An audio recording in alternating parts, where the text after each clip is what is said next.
उडणाऱ्या पतंगाला क्षणभर सांगावं, पुन्हा एकदा आनंदानं भरावी तुझी ओटी. म्हणून म्हणतो आनंदानं भरावी तुझी ओटी. पुन्हा एकदा जन्म घ्यावा माये तुझ्या पोटी. पुन्हा एकदा जन्म घ्यावा माये तुझ्या पोटी.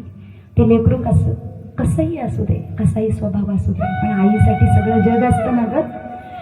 सगळ्या जगात आईसाठी सुंदर कोण माहितीये?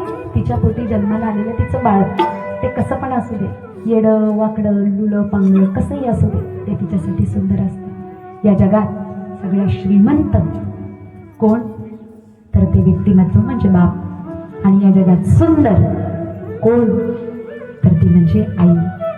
पहा, या श्रीमंती आणि ऐश्वर्यापुढे सगळं जग फिकलं बरं का. आणि हे ज्याच्याकडे असतं तो श्रीमंत. आणि बघत असते ग पोरगी घरात काय असतं तिचं राहिलेलं. घरामध्ये जाऊन पुन्हा एकदा चुली घरामध्ये जाते. त्या चुलीला पाहते, ज्या घरामध्ये बागडलो त्या भिंतींना बघते, तिथे हात फिरवते.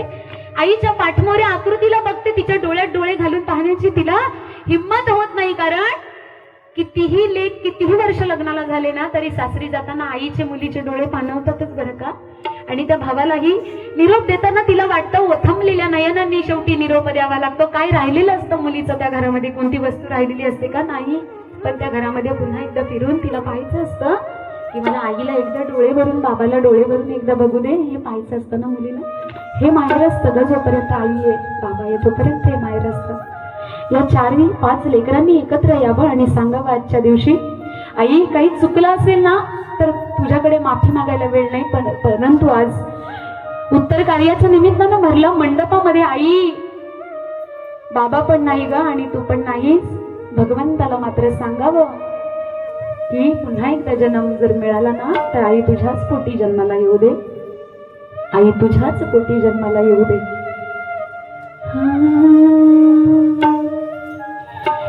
प्रसरणाच्या टप्प्यावरती धन्य तू माते,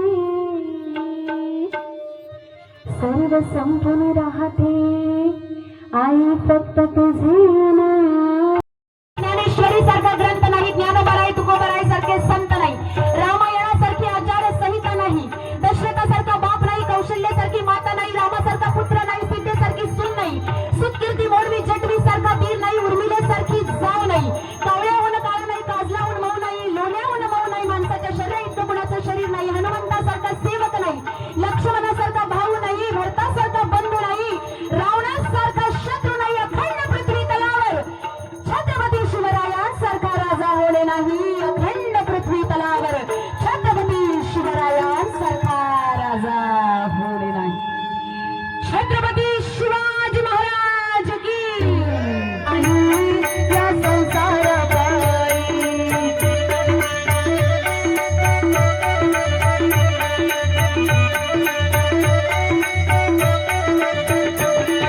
कबीर महाराजांचं सुंदर एक वाक्य आहे, क्या भरोसा इस जिंदगी का साथ देती नहीं किसी का, क्या लेकर आए थे क्या लेकर जाएंगे हीरा मोती, जाते समय कफन को जेब नहीं होती, जाते समय कफन को जेब नहीं होती. अहो, कफनाला खिसा असता तर तुमच्या आमच्या सारख्या पांढऱ्या टोपी पांढऱ्या साडीवाल्यांचा नंबरच कधी लागला नसता. महाराज, आपल्याकडे काय आहे? काय आहे आपल्याकडे? शब्दची आमच्या जीवीचे जीवन, शब्दची धन वाटू जन लोका, शब्दांचीच शस्त्रे शब्दांचीच अस्त्रे असं म्हणणारे संत तुकाराम महाराज एका सावकाराचे पुत्र होते, तरी सुद्धा सगळी मोहमाया सगळा मायेचा बाजार सोडून गेले ना तीर्थयात्रेला. सांगितलं ना तुम्हाला देव काय कुठं आहे, कसा असतो, कसा दिसतो आणि कसा प्राप्त होतो, सांगितलं ना तुकाराम महाराजांनी. म्हणून आपल्याला नाही तुकोबा होता आला तरी चालेल, परंतु त्यांच्या आचरणावर साधक तरी होता आले पाहिजे. म्हणून संतांचा सुंदर अभंग. हा तुम्ही म्हणशाल पैसा अडका तो इथंच राहील सडका, तो मेल्यावर संग फक्त एक मातीचा मडका. घे घे घे हरिनाम घे माया सारी सोडून दे, हात लावली नशिबाला रडते रे ठाई ठाई.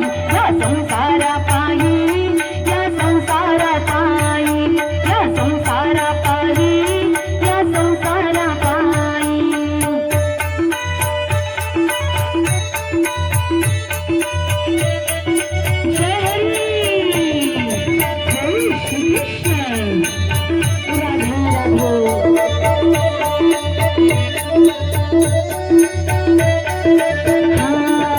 म्हणशाल घोडे हाती हो, तुम्ही म्हणशाल घोडे हाती सर्वाची होईल माती.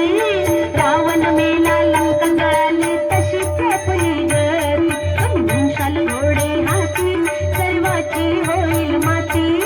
रावण मेला लंका जळाली तशीच आपली गती. घे घे घे हरिनाम घे घे घे घे हरिनाम घे माया सारी सोडून दे, हात लावली नशिबाला रडतो रे ठाई ठाई. या संसारा पायी या संसारा पायी या संसारा पायी या संसारा पायी. बघा संसारा पायी या संसारा पायी या संसारा पायी या संसारा पायी या संसारा पायी. संसार दुःखमुळ चहूकडे इंगोळ, विश्रांती नाही कुठे रात्रंदिवस तळमळ. कशासाठी कोणासाठी? अगं आरशात बघायला वेळ नाही कधी कधी. तू ऐक ना ग बाई राम नाम हे, मानव देहाला जन्माला संसार केला घाई.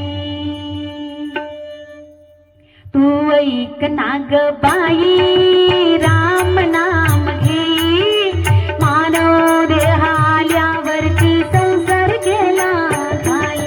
घे घे घे हरिनाम घे माया सारी सोडून दे, हात लावून नशिबाला रडतो रे ठाई ठाई. या संसारा पायी या संसारा पायी या संसारा पायी या संसारा पायी.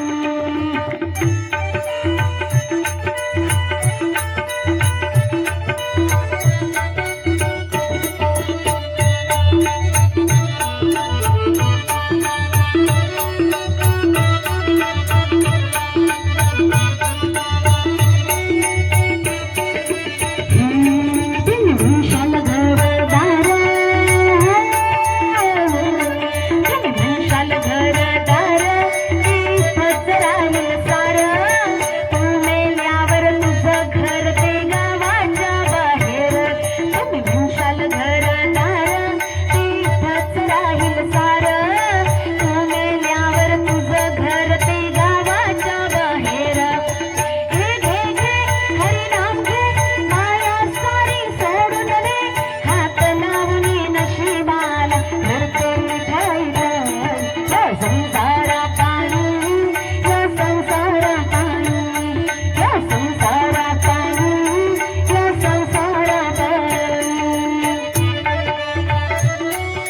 टाळी वाजवा सगळ्यांनी. जय हरी.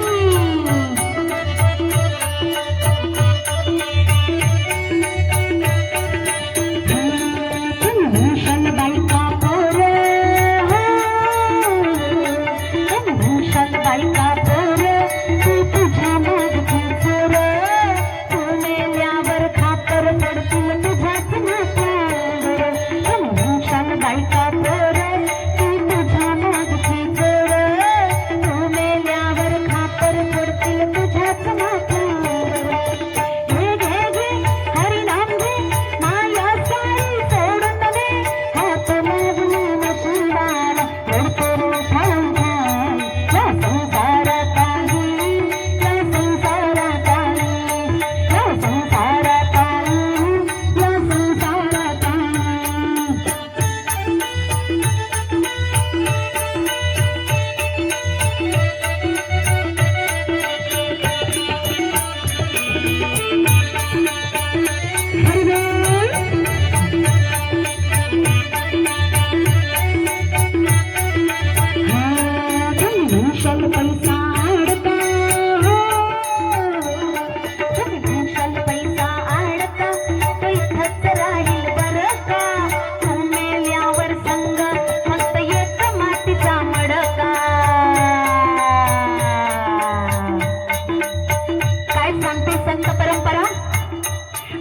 इथं जन्माला आला की म्हणतो माझं घरदार, माझे आई बाप, माझे बहीण भाऊ, माझी बायका पोरं, माझंच समज, बैलजोडी माझी, शेतीवाडी माझी, बंगला गाडी माझी, माझंच सगळं तुझंच आहे. ते आम्ही कुठं म्हणतो आमचं आहे.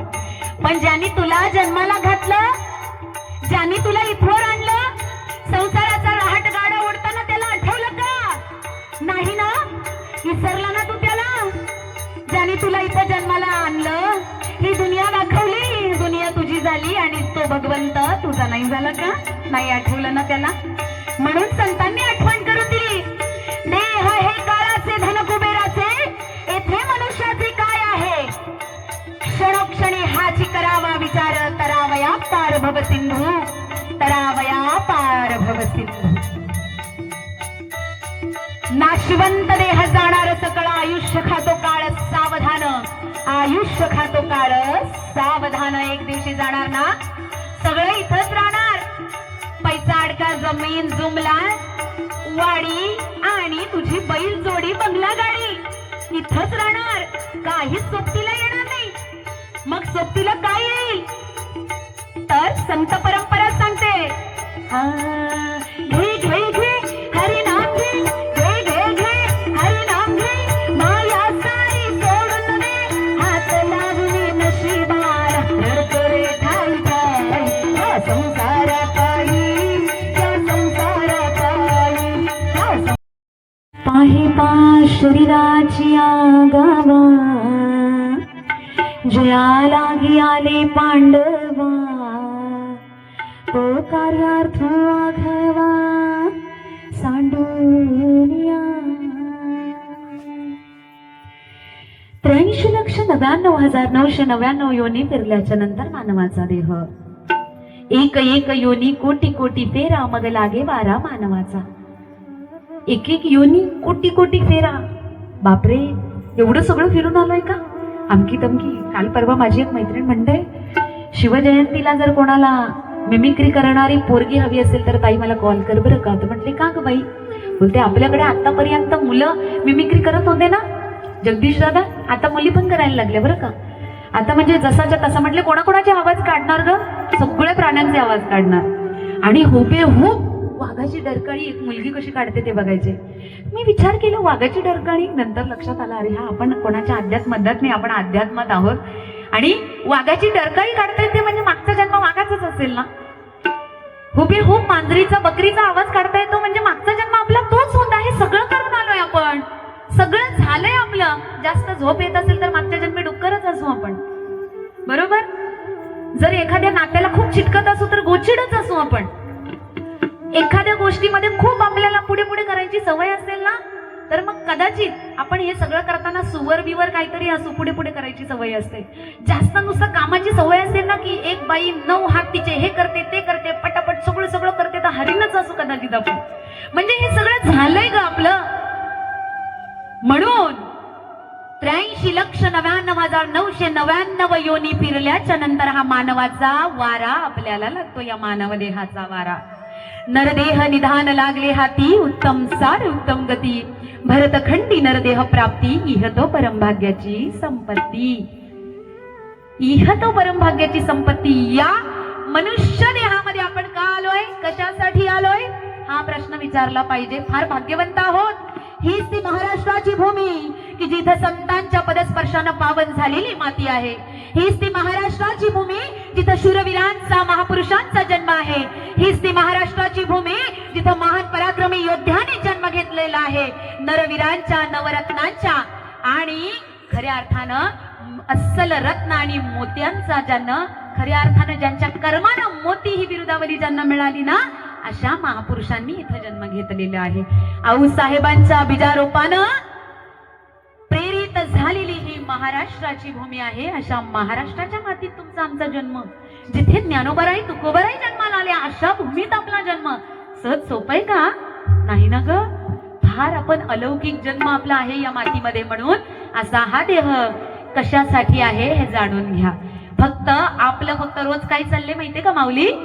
मला सुंदर रूप दिलं, रूपाचा अहंकार वाजवता येतं, वाजवण्याचा, बोलता येतं, बोलण्याचा, चांगलं करता येतं, करण्याचा. माझ्यापेक्षा कोणालाच जास्त नॉलेज नाही. नुसतं मी करताना आपला तोच डांगुरा पिटण्यात वेळ चाललाय. सुंदर रूप दिलं ना मग दुसऱ्याकडे बघायचंच नाही. माझ्यासारखा कोणीच नाही.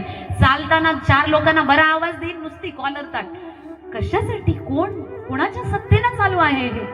अहो लक्षात घ्या मंडळी, हा सगळं जे आपण करतोय ना, मिथ्यपणाचा डांगोरा पिटतोय ना, हे शाश्वत नाहीये. हे कधीतरी गळणार, खचणार, नाचणार, तुटणार आणि संपून जाणार. शाश्वत फक्त एक 3 दिवसाचं आयुष्य, एक जन्माला येण्याचा, एक जगण्याचा आणि दुसरा तो 3रा दिवस आहे तो निघून जाण्याचा. मग एक दिवस जगण्याचा आहे, तो कसा जगावा? आपल्या कर्माने आपलं जीवन शुद्ध कसं होईल ना, अशा पद्धतीनं जगता यावा. बरं का मंडळी? मग हे जगणं आपलं अस्तित्व बनून जातं. म्हणजे कर्माचा हिसाब नीट ऐका. बोलता सगळ्यांना येतं, बोलता तर सगळ्यांना येतं. काहींची जीभ बोलते, काहींचा पैसा बोलतो, काहींची सत्ता बोलते, काहींची नीतिमत्ता बोलते, काहींचे अधिकार बोलतात, तर काहींची खुर्ची बोलत असते. सरते शेवटी भगवंताच्या दारात मात्र माणसाची कर्मच बोलत असतात. हो मंडळी, माणसाची कर्मच बोलत असतात. म्हणून कर्म शुद्ध झाली पाहिजे, कर्म शुद्ध करता आली पाहिजे. पहा कसं म्हटलं जातं ना की हृदयात स्नेह असावा, ओठात माधुर्य असावे. ओठांवर माधुर्य असावे, हृदयात स्नेह असावा आणि सगळ्यात महत्वाचं म्हणजे डोक्यात सकारात्मक विचार असावा. हा सकारात्मक विचार येण्याकरता भगवंताचं नामचिंतन मुखात असावं. सगळ्यात सोपं हे भगवंताचं नामचिंतन सुरुवातीपासून हे 3-4 वेळा सांगून झालंय. का बरं? कारण याच्याशिवाय मंडळी आपल्याला पर्याय आहे का? No option. आम्हाला जाता जाता हेच करायचे, त्याच्याशिवाय पर्याय नाही.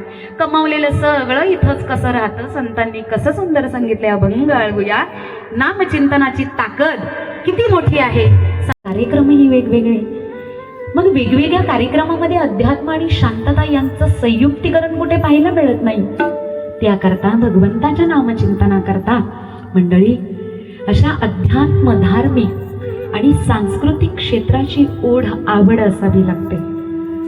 हे भगवंताचं नामचिंतन आहे ना, ते शांततेत केल्यावर स्वतःला शोधता येतं. त्यामध्ये माऊलींच्या जाण्यानं आज आपलं इथं बसणं झालं. त्या बसण्यामध्ये आपलं असणं काय आहे हे आज शोधायचे पुढच्या 1 तासामध्ये. एखादी व्यक्ती निघून गेल्याच्या नंतर का भजन, पूजन, कीर्तन, प्रवचन करतात? का नाही नाच गाण्याचा कार्यक्रम केला जात? मंडळी, आपल्या स्वतःला शोधायचं असेल, मी कोण पाहायचं असेल, तर ते शांततेत भगवंताचं नामस्मरण केलं जातं ना. संपूर्ण पृथ्वीचा पालन करता रचयिता, भगवद्गीतेचे रचयिता भगवंत श्रीकृष्ण राया अर्जुनाला प्रबोध करताना समस्त जीवनाची मार्गक्रमणा कशी व्हावी, कशा पद्धतीनं व्हावी, कसं जगावं, कसं जन्माला यावं, काय करावं आणि कसं मरावं हे सांगत आहेत अर्जुनाला. मग तेव्हाचा एक अर्जुन आणि आत्ताच्या अख्ख्या पृथ्वी तलावरचे अर्जुन, फरक आहे ना आपल्यामध्ये. मग या अर्जुन नावाच्या देहाचं सोनं करायचं असेल तर त्या भगवंताला शोधावं लागेल मंडळी. ते कसा शोध मिळेल बरं? त्यांचा कसा शोध सापडेल आपल्याला? तर त्यासाठी शांततेत भगवंताला एकदा मनापासून आर्त हाक मारावी लागेल. आपले कर्म चांगले असतील तर तो ओ देईल, कर्म चांगले नाही तर ये र माझ्या मागल्या. जन्माला आलो, खाओ पिओ मजा करो, ऐश करो, कुठेही पडो, घरच्यांनी उचलून आणो, दुसऱ्या दिवशी शुद्ध आल्यावर म्हणायचं मी माझ्यासारखा कोणीच नाही. असंच चाललंय ना सध्या. चला, प्रस्तुत प्राप्त प्रसंगी, प्राप्त स्थळी, प्राप्त वेळी, प्राप्त काळी आज प्रवचन रूपी सेवे करता निवडलेली ओवी सार्थ ज्ञानेश्वरी. मंडळी, जी भाषा तुम्हा आम्हाला सोपी वाटावी, कळावी, मनात उतरावी आणि त्या उतरलेल्या भाषेतून मनात उतरलेल्या भाषेतून त्यावर आपल्या कर्माचं आचरण व्हावं, याकरता ज्ञानोबा माऊलीनं अमृतानुभव सार्थ ज्ञानेश्वरी या ग्रंथाचं लेखन केले. बरं का? कितव्या वर्षी माहितीये तुम्हाला? वय वर्ष 14. या वयामध्ये माझे ज्ञानोबा माऊली 12व्या वयापासून लिहत होती ज्ञानेश्वरी. आज संस्कृतीचं दुर्दैव असं की 12 आणि 14 वर्षाची बालकं समोर बसत नाहीये. ज्ञानेश्वरीचं हे स्तवन, कवन, भजन, पूजन, चिंतन ऐकायला आणि स्मरायला.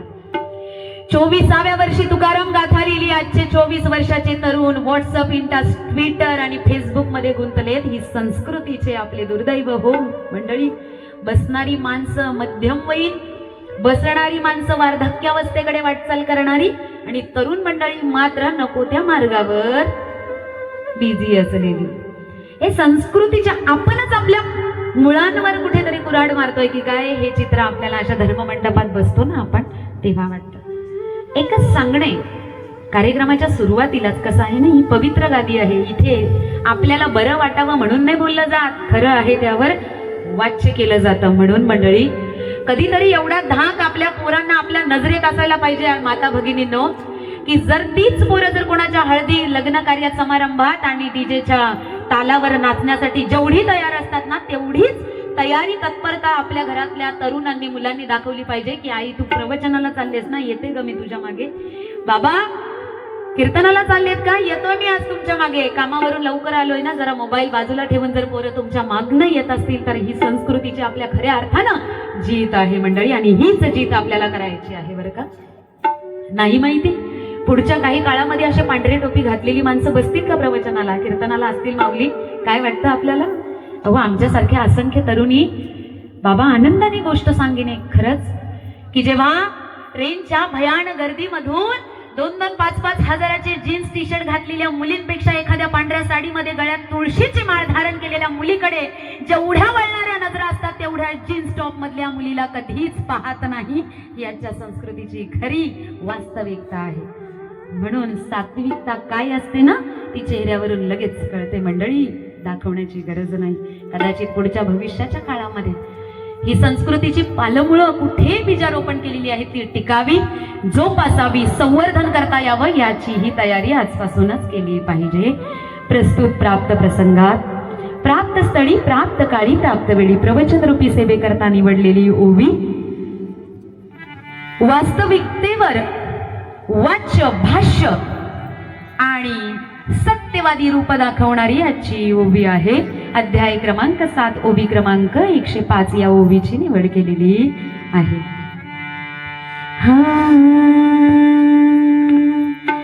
पाहे पा शरीराची गावा, जया लागे आले पांडवा, तो कार्यार्थ आघवा सांडोनिया. अध्याय क्रमांक 7, ओवी क्रमांक 105 म्हणजे वास्तविकतेवर वाटचाल आपली चालू आहे ना मंडळी, त्यावर पाहूया आपण कोण, who are you, where's come from to here, where will you go and where will you do to the next step in a future generation, do will you are the bright future, what will you do, काय करायचे आपल्याला, कुठून आलायस, काय करायचे आणि कुठं जायचे याचा शोध इथं घ्यायचे बरं का मंडळी. काय म्हणतात ज्ञानोबा माऊली, माझ्या माऊलींना काय सांगायचे, हे विश्वाची माझे घर असं जागतिक तत्वज्ञान वय वर्ष 12 या वयामध्ये मांडणारे माझे ज्ञानोबा माऊली जर अजून काही वर्ष जगले असते ना, तर मला वाटतं ही भारतीय संस्कृतीची पालमुळं जी आज आहे त्याच्यापेक्षा अजून प्रखर असते. या लाईट विजेचा शोध लागण्यापूर्वी 12व्या शतकामध्ये माझ्या माऊलीनं लिहून ठेवलंय आधीच. काय ज्ञान असेल नाही का? आणि आज याच ज्ञानेश्वरीवर अनेक डिग्र्या, पदव्या घेतलेली माणसं जर ज्ञानेश्वरीवर भाष्य करत असतील तर काय ताकद आहे या ज्ञानेश्वरीच्या ग्रंथामध्ये तेव्हा समजते. म्हणून मंडळी, जगाच्या कितीही वाऱ्या करा तुम्ही, कितीही बाहेर देशांमध्ये जा, पण भगवंताच्या नामस्मरणाचा आनंद घ्यायचा असेल ना, तर महाराष्ट्रातल्या वारीला एकदा तरी चालावं माणसाने. अखंड जीवनाचा आनंद गवसतो त्या वारीमध्ये. जगातल्या वेगवेगळ्या देशाच्या वाऱ्या कितीही केल्या तरी काही फायदा नाही.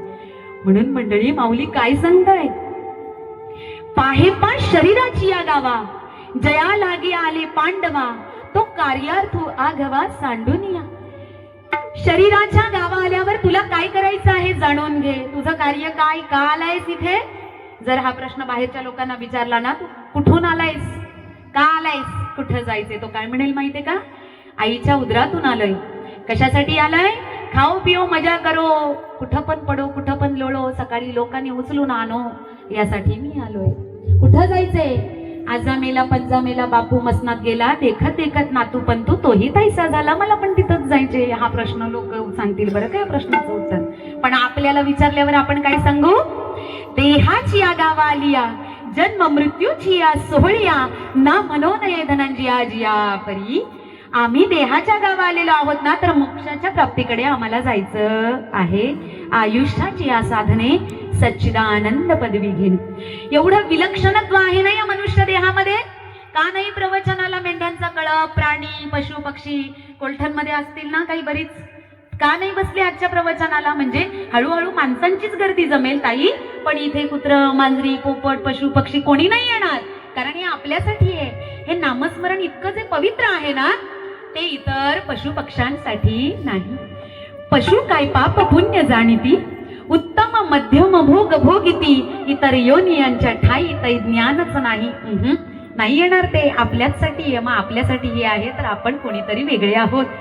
अलौकिक, विलक्षण, अवर्णनीय, दैदिप्यमान असं आपलं आयुष्य आहे. आणि पुनरपि जन्म पुनरपि मरण या फेऱ्यातून चुकायचं असेल तर या मनुष्य देहात भगवंताचं नामचिंतन केलं तर मोक्षाच्या गतीकडे जाता येतं. हाच तो देव आहे हे जाणून घ्यायचं आहे. माऊलींना सांगितल्याप्रमाणे पाहेपा शरीराची या गावा, जया लागे आले पांडवा, तो कार्यार्थू आघवा. काय कार्य आहे रे पंडुसुता, अर्जुना? काय कार्य आहे तुझं इथं येण्याचं? जरा जाणून घे आणि पुढील परामर्श ऐकून घे. प्रस्तुत प्राप्त प्रसंगाचा परिहार मंडळी. आज कैलासवासी ताईबाई बबन ठाकरे माऊलींच्या जाण्यानं मंडळी गेली 10-12 दिवस ठाकरे परिवारामध्ये पसरलेली अवकळा, ही शोककळा. 4 मुलं 1 मुलगी असा सुंदर परिवार. पतीनं 15 वर्षापूर्वी साथ सोडली. आता इथं बसलेल्या ज्या ज्या महिला आहेत ना, म्हणजे हे